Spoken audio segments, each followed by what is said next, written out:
It's time for more Wildemount coverage. This time I'm going to be discussing the magic items contained in Explorer's Guide to Wildemount. I'm not going to be talking about the Vestiges of the Divergence or the Arms of the Betrayer, as those are significantly more in-depth magic items that will take a lot more time to discuss. So there's a bunch of magic items in this book, so if you want to see what those are and my thoughts on them, stay tuned.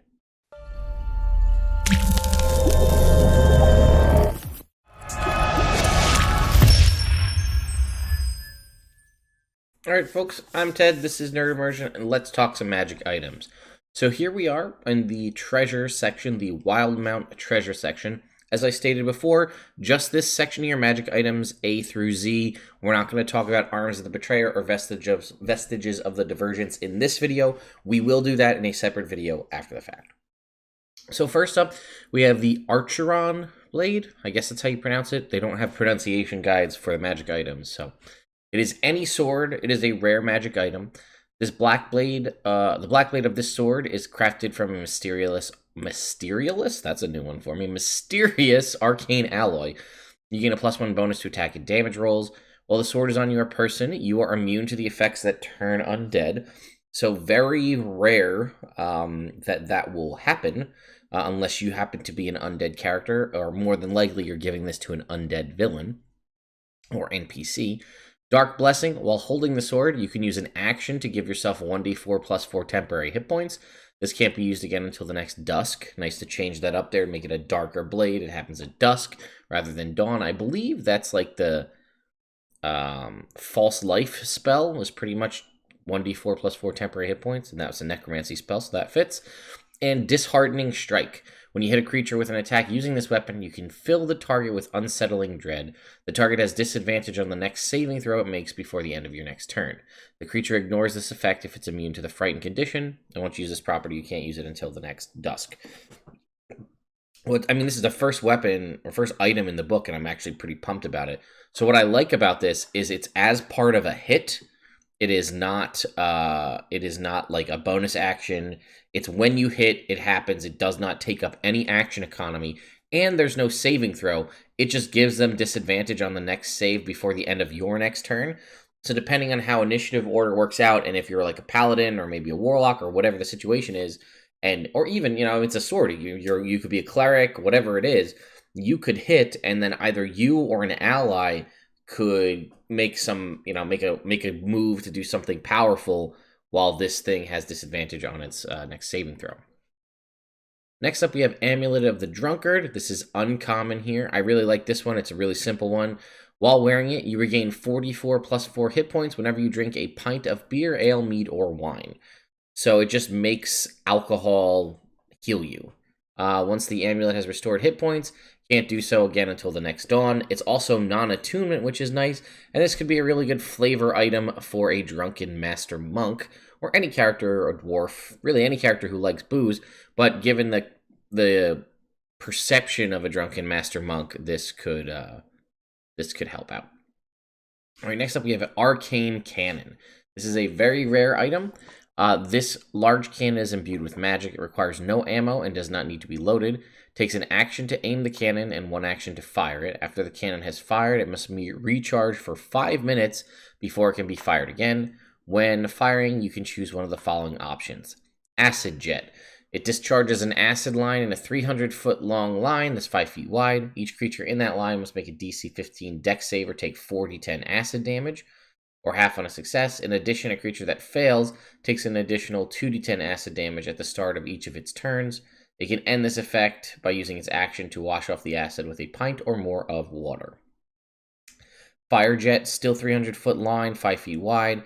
DC 15 Dex save or takes 6d10 fire damage, or half on a success. It ignites anything flammable that's not being carried or worn. Frost Shot shoots a ball of frost to 1,200 feet. It expands to form a 30-foot radius sphere centered on that point. Each creature in the area must make a DC 15 con save or take 4d10 cold damage and have their speed reduced by 10 feet for 1 minute. On a success, they take half damage and their speed isn't reduced. The creature whose speed is reduced by this effect can repeat the save at the end of each of its turn, ending the effect on a success. Lightning Shot. The cannon shoots, again, another 1,200 feet that expands to a 20-foot radius. DC 15 Dex save or takes 60-10 lightning damage on a failed save or half on a success. Creatures wearing metal have disadvantage. And lastly, the Poison Spray. 60-foot cone of gas that must make a DC 15 con save or take 4d10 poison damage and be poisoned for 1 minute. On a success, you take half damage and aren't poisoned. If you're poisoned in this way, you can repeat the save at the end of your turn, ending this on a success. It says this large with a capital L cannon, so it doesn't really give us more context than that, so I'm assuming this is not something for me to wield myself. This sounds like it's something you would mount on a ship of some kind. We have the Battering Shield. I think this might be what Caduceus has, possibly. It's a rare shield that requires attunement. While holding this Iron Tower shield, you gain a +1 bonus to AC. So it's a +1 shield. But in addition, it has 3 charges. It regains 1d3 charges daily at dawn. If you're holding the shield and push a creature with your within your reach at least 5 feet away, you can expend 1 charge to push that creature an additional 10 feet and knock it prone, or both. Okay, so this is not, he has like a retributive shield. So this isn't what Caduceus has. But this is pretty cool. I mean, it's a +1 shield, which is normally an uncommon item, but it's going to give you some options if you want to use your shield to batter somebody back, to shove them. Again, if you have the Shield Master feat, this shield plus the Shield Master feat gives you a bunch of cool utility using your shield, which is something we don't really see too much about in 5e, so that's neat. We have Grog Strongjaw's Blood Axe. This is, from what I remember from the old Critical Role stats and things, looks to be exactly a reprint of Grog's Blood Axe. So this very rare Great Axe requires attunement. It is a +2 Great Axe. It deals an extra 1d6 necrotic damage against creatures that aren't constructs or undead. And if you reduce a creature to 0 hit points with an attack using this axe, you gain 10 temporary hit points. It specifically says it once belonged to the Goliath Barbarian Grog Strongjaw. So it's the Blood Axe. I thought the Blood Axe did more than this, but maybe or it was slightly different. But either way, this is the official canon version, so there we go. We have the Breathing Bubble. This is a common magic item, which is neat. So this is going to be kind of, I guess, like the Bubblehead charm, as we saw sort of in Harry Potter, or at least how it was described, not the one we saw in the movie. Translucent bubble-like sphere has a slightly tacky outer surface, and you gain the item's benefits only while wearing it over your head. So it's like a diving helmet. The bubble contains 1 hour of breathable air, and the bubble regains all expended air daily at dawn. Oh, that's cool. So it's not, I thought it was going to be like a one-time use and then it's gone. So you get that continually. So that's really good. And again, it's non-attunement, and it gets stuff back. So that's neat. Brooch of Living Essence. This is uncommon and requires attunement.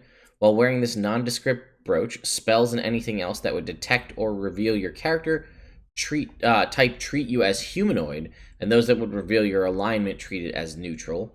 So this, again, obviously for someone who, I'm not actually sure what items do this.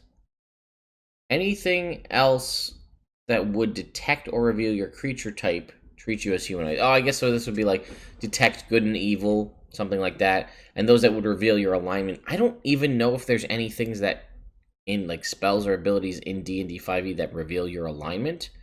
The alignment's kind of a non-issue in 5e. I mean, it's there and it has presence, but it's not like as strict and restricting as it used to be. So really probably the first part, maybe the alignment, depending on the game you play. Then we have the Butcher Bib. We have some art for this one.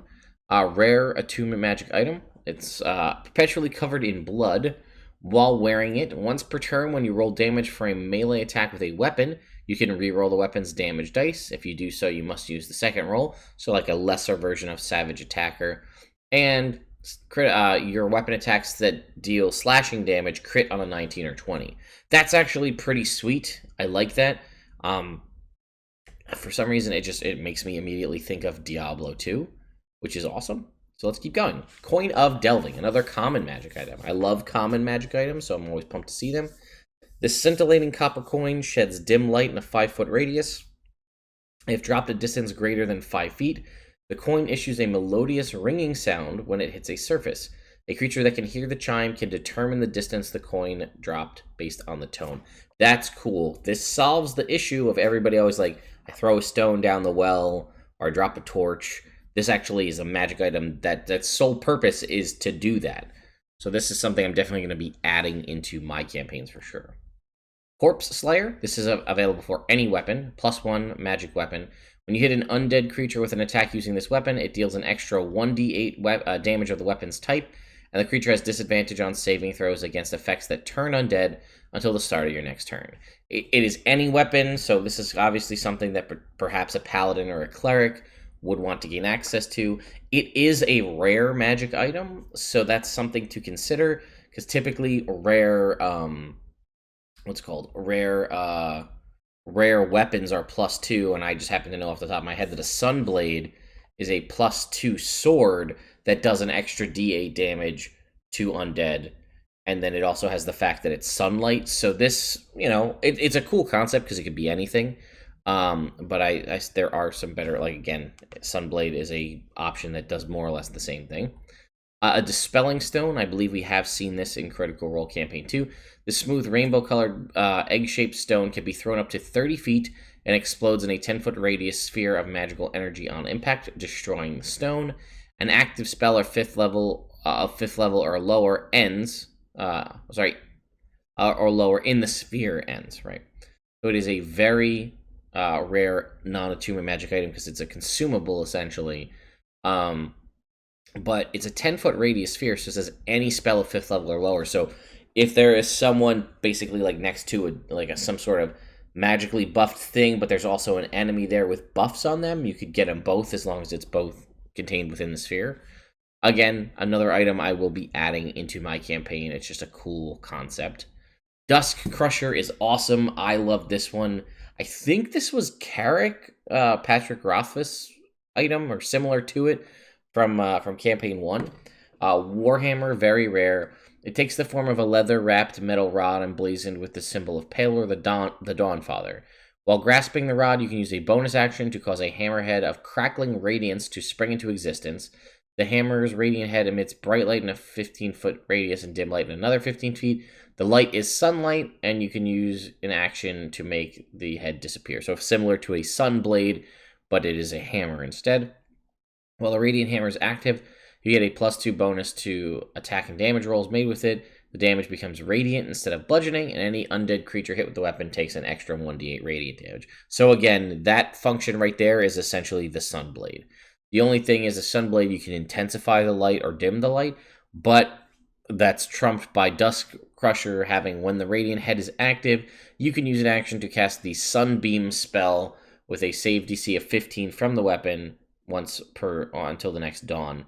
And as a reminder, Sunbeam is a concentration spell that shoots a beam of light that does 68 radiant damage, and it has a blind effect, so you could keep that up, which is cool because anybody can use this that's proficient with a Warhammer. So this may give you a radiant beam of energy that you did not have access to previously. That spell, if you're a fighter, maybe you're a cleric, and now you have Sunbeam for free. Maybe you're a paladin, and now you have a higher level spell you wouldn't have access to. Cool stuff. Dust of Deliciousness. This one we obviously saw famously used by Jester. Uncommon magic item. This reddish-brown dust can be sprinkled over any edible substance to improve the flavor. The dust also dulls the eater's senses. Anyone eating food treated with this dust has disadvantage on wisdom ability checks and wisdom saving throws for 1 hour. Dust has enough use for 6 servings. We have Ersatz I. This one we have seen before. This common magic item was originally in Xanathar's guide. But basically you can socket it into your normal eye where it's missing, and then you can see out of it fine. It's basically an artificial eye. Can't be removed by anyone other than you, and you can see through this tiny orb as if it were a normal eye, which is cool to see some things reprinted from Xanathar's. Goggles of Object Reading, uncommon attuned item. While wearing these goggles, you have advantage on Arcana checks to reveal information about a creature or object you can see. In addition, you can cast Identify using the goggles. It's just a one-time free Identify. Again, another very useful spell or item to have, because there's a lot of times where you may want to have this advantage on Arcana checks, but one free Identify, I mean, it's not really free because you're attuning to it, but one use of Identify could go a long way. We have the Hunter's Coat. This is leather armor. That's very rare. Unfortunately, it's leather armor. It gives you a +1 bonus to AC while wearing it, so that makes it the equivalent of studded leather armor. But it has 3 charges. When you hit a creature with an attack, and that creature doesn't have all of its hit points, you can expend a charge to deal an extra 1d10 necrotic damage to the target. It regains 1d3 charges daily at dawn, so that's a potential extra 3d10 damage, and it's when you hit a creature with an attack, you can do it, not breaking action economy, and you can't waste it. It can only be done when you succeed. If I was going to do this, I'd probably bump this up to studded leather just so that this becomes a 13 plus your dex, but, you know, or you can keep it as it is, but I basically feel like leather armor is almost pointless in 5th edition because everybody just jumps it up to studded pretty much. Last Stand armor. Excuse me, this one's pretty cool. Very rare. Any armor. You have a +1 bonus to AC while wearing this armor, so it's nice because it is a +1 armor that is non-attunement, but it has this cool effect if you die while wearing the armor. So that is die. That's not go to 0 hit points. That is you are outright dead. It is destroyed, and each Celestial, Fey, Fiend, and Fiend within 30 feet of you must succeed on a DC 15 Charisma saving throw, or be banished to its home plane of existence unless it is already there. So that's cool. It's like, basically, I'm running in, and these extra planar creatures, potentially. It's interesting that it's only Celestial, Fey, and Fiend, and it doesn't go beyond that, considering the major effect of this armor is you having to die for it to work. And it is only a DC 15. I feel like I would probably have made this a 17 or maybe even an 18, because the whole function of this, like other than the fact that it's +1 armor, is it requires you to die in it for it to work. So I thought maybe you might want to like bump it up a little bit. I don't know. Next up, we have the Luxan Beacon. Obviously, we know how important these are, and if we've watched Critical Role Campaign 2, you know what this is, but I guess also if you haven't, potential spoilers maybe. This dodecahedron of faintly glowing crystal is heavier than it appears. It has a set of handles affixed to the sides, and it pulsates and thrums when touched. It has a fragment of possibility. A creature that touches the beacon, concentrates on it for 1 minute, receives a fragment of possibility, which looks like a tiny grayish bead of energy that follows the creature around, staying within 1 foot of it at all times. The fragment lasts for 8 hours or until used. Once the beacon grants a fragment of possibility, it can't grant another one until the next dawn. A creature with a fragment of possibility from a Luxan Beacon can't gain another fragment of possibility from any other source. When a creature with a fragment of possibility makes an attack roll, an ability check, or saving throw, it can expend its fragment to roll an additional d20 and choose which one to use. Alternatively, it's basically a luck point, right? Alternatively, when a creature makes an attack roll against that creature, it can expend the d20 roll Alternatively, when an attack is made against the creature, it can expend its fragment to roll a d20 and choose which d20 to use, the one it rolled or the one the attacker rolled. The original d20 has advantage or disadvantage. The creature rolls its d20 after advantage or disadvantage has been applied to the original roll. And the major kind of story beat for this, the Soul Snare. If a follower of the Luxan who has undergone a ritual of consecration dies within 100 miles of a Luxan beacon, their soul is ensnared by it. This soul will be reincarnated within the body of a random humanoid baby developing within 100 miles of the beacon. Needle of Mending. This I thought was a really cool one too. It's a dagger, requires attunement. This weapon is a magic dagger disguised as a sewing needle. When you hold it and as a bonus and use a bonus action to speak its command word, it transforms into a dagger or back into a needle. You gain a +1 bonus to attack and damage rolls with this dagger. While holding it, you can use an action to cast the Mending cantrip from it. That's just like a really cool low-level item to give out to a party. It's like a needle, but you can use it to sneak around, and then it also gives somebody access to Mending. We have a Nightfall Pearl. A legendary item here, requires attunement. Used to summon Night, this 6-inch diameter jet black orb is cold to the touch. You can spend 10 minutes to activate it, causing the area within 10 miles of it at the moment of activation to become night, even if it is daytime. The night lasts for 24 hours until you cancel it as an action, or until your attunement to the pearl ends. Once used, the pearl can't be used again for 24 hours. Orb of the Veil. Very rare, requires attunement. This onyx sphere bears deep, spiraling grooves and dangles from an iron chain. While the orb is on your person, you gain the following benefits. Your wisdom score increases by 2, as does your maximum for that score. Hey, that's one of the first times we get a wisdom item. You gain dark vision out to 60 feet. If you already have it, it bumps it out another 60. And you have advantage on wisdom checks to find hidden doors or paths. However, it comes with a curse. The orb is cursed and becomes attuned, becoming attuned to it extends the curse to you. As long as you remain cursed, you are unwilling to part with the orb, keeping it on your person at all times. All non-magical flames within 30 feet of you automatically extinguish, and fire damage dealt by you is halved. So you can't have non-magical flames, so no campfires by you unless they're made from magic. And fire damage you deal is halved. But I can still see several people being more than willing to accept this curse for the wisdom increase. If you're not going to be dealing fire damage and you have dark vision, I mean, it's going to give you dark vision anyway. So I could see this being used even though it's cursed. This, again, another really cool potion consumable that I definitely will be employing in my games as well. Potion of Maximum Power. The first time you cast it's a rare potion. The first time you cast a damage-dealing spell of 4th level or lower within 1 minute after drinking the potion, instead of rolling dice to determine the damage dealt, you can instead use the highest possible number for each die. The glowing purple liquid smells of sugar and plum, but it has a muddy taste. That's a very cool concept. I like that a lot. Then we have the Potion of Possibility. When you drink this clear potion, you gain 2 fragments of possibility, each which look like a tiny grayish bead of energy that follows you around, staying within 1 foot of you at all times. Each fragment lasts for 8 hours or until used. And this is essentially what we just learned about fragments of possibility. It's like a luck point. You have 2 of them.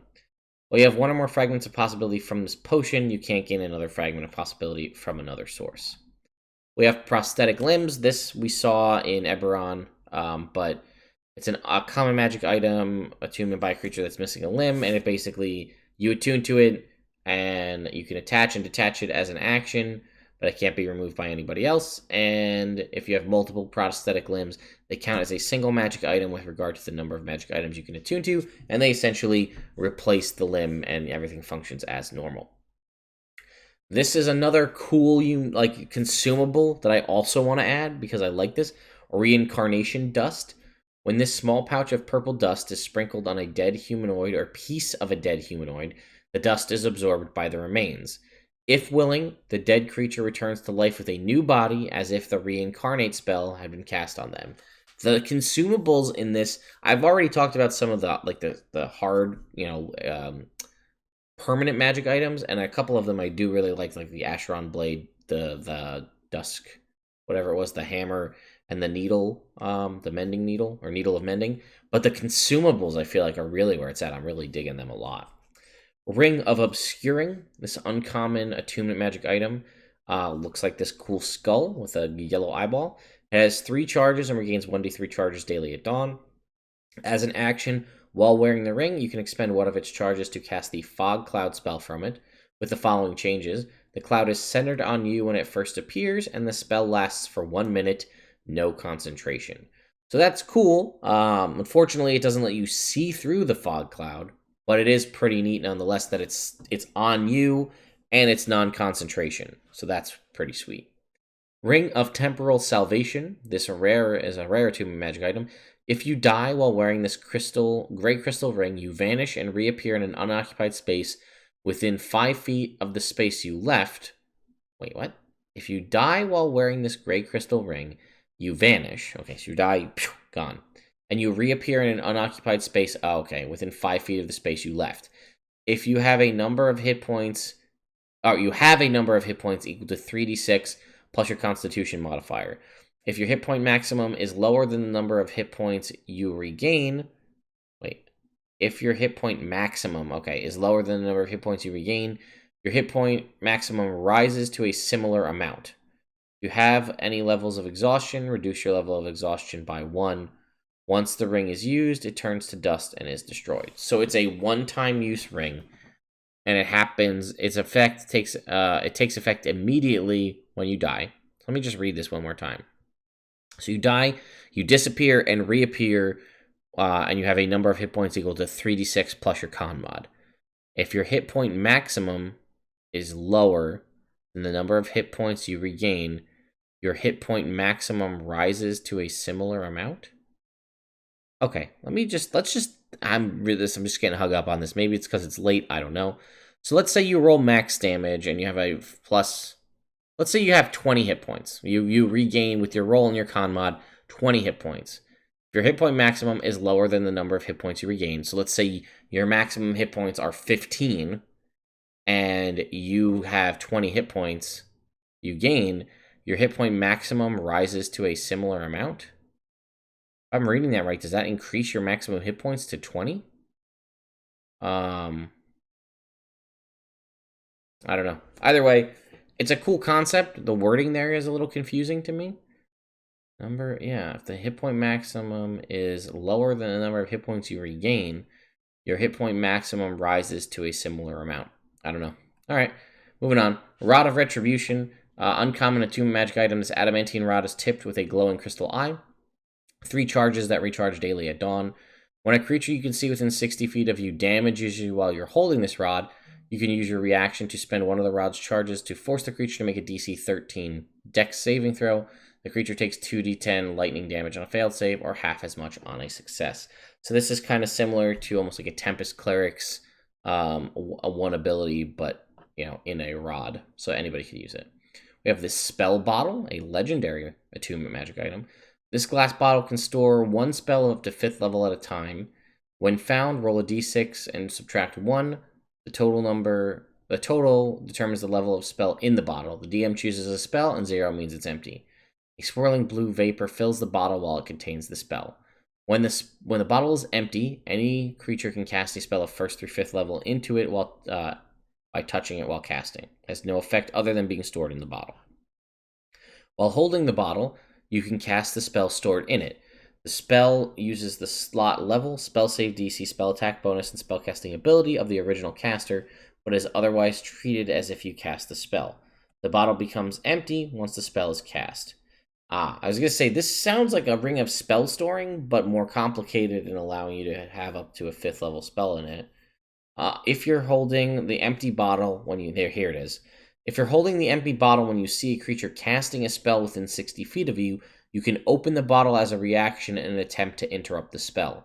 If the creature is casting a spell of 3rd level or lower, the spell has no effect and it is stored in the bottle. If it is casting a spell of 4th level or higher, make an intelligence check. The DC equals 10 plus the spell's level. On a success, the spell has no effect. So it's like a Ring of Spell Storing, but it can only store 1 spell at a time, up to 5th level, but it also has like a counter spell effect where you can suck a spell into the bottle. Staff of Dunamancy, a very rare staff required attunement by a wizard. 10 charges and regains a d6 plus 4 daily at dawn. If you spend the last charge, roll a d20. On a 1, it disappears. While holding the staff, you can use an action to expend 2 or more of its charges to cast one of the following spells, using your save DC and spell attack bonus: Fortune Favor for 2, Pulse Wave for 3, or Gravity Sinkhole for 4. And new possibility: if you're holding the staff and fail a saving throw against a spell that targets only you, you can turn your failed save into a successful one. This property can't be used until the next dawn. We have the Staff of the Ivory Claw, requires attunement by a spellcaster. While holding the staff, you have a +1 bonus to spell attack rolls. Whenever you score a critical hit with a spell attack, the target takes an extra 3d6 radiant damage. Well, hello, Warlocks. This one's out there for you. While holding the staff, a +1 bonus to spell attack rolls. Whenever you score a critical hit with a spell attack, an extra 3d6 radiant damage. Obviously, this can be used for anybody who uses spell attacks, but the fact that a Warlock is going to get more access to this with Eldritch Blast and multiple attacks per casting, the chance to do extra damage is always nice. Then we have the Vox Seeker. This is a common magic item. This clockwork device resembles a metal crab the size of a dinner plate. Every action used to wind up the device allows it to operate for 1 minute to a maximum of 10 minutes. So you can crank the wind up for up to 10 minutes total use. While operational, the item uses the accompanying Vox Seeker stat block. The automation is under the DM's control. A Vox Seeker reduced to 0 hit points is destroyed. So you can see it's a tiny creature with 7 hit points, 14 AC. It's got a climb speed and a walking speed. Immune to poison and psychic in most conditions. It has blind sight out to 60 feet. The Vox Seeker, it says voice lock.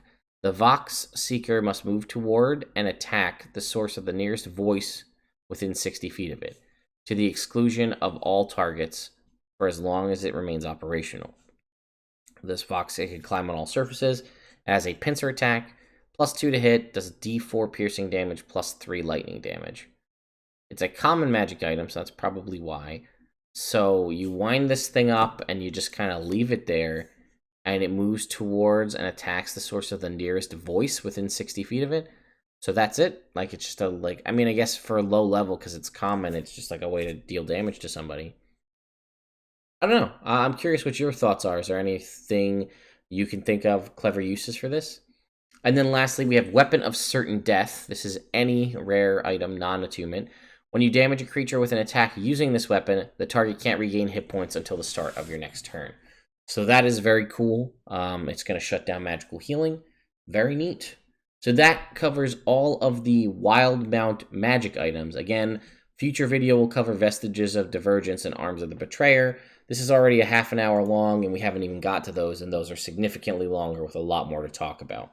So let me know what you all think of these magic items. Like I stated, there's some really cool, unique ones, and one thing I always love about published sources is new magic items, because I'm always going to include magic items in my games. I love giving my players magic items, so these are more options for me. I like the concept of the spell bottle, sort of a spell funnel where it's a spell storing device, but also kind of a counter spell.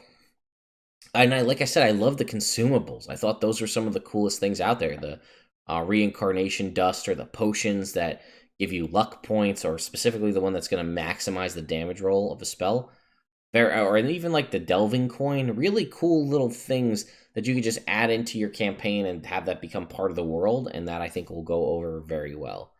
Yeah, let me know what your favorite magic item from these new magic items are. And if you're going to be playing in a Wildemount campaign or running one, which is the one you're most excited about to give to a player, or, you know, to receive as a player. Once again, thank you all so much for coming to check out the channel. There are 2 giveaways going live. They're actually not going live. They are live right now. There's a giveaway to win some Wildemount related stuff. That one just went live earlier today. And there is still an ongoing 20K YouTube subscriber giveaway to win a bunch of cool products from my friends at Jetpack 7. Those are both going on right now. You can still enter. There are links in the description if you would like to enter those as well. They're free, and they're open to everybody internationally, so good luck, everyone. And if you haven't taken a moment to subscribe to the channel and ring the notification bell to stay up to date on uploads, because there's going to be more Wildemount videos coming in the future, well, now would be a great time to do so. Thank you all so much for watching. I'll see you next time.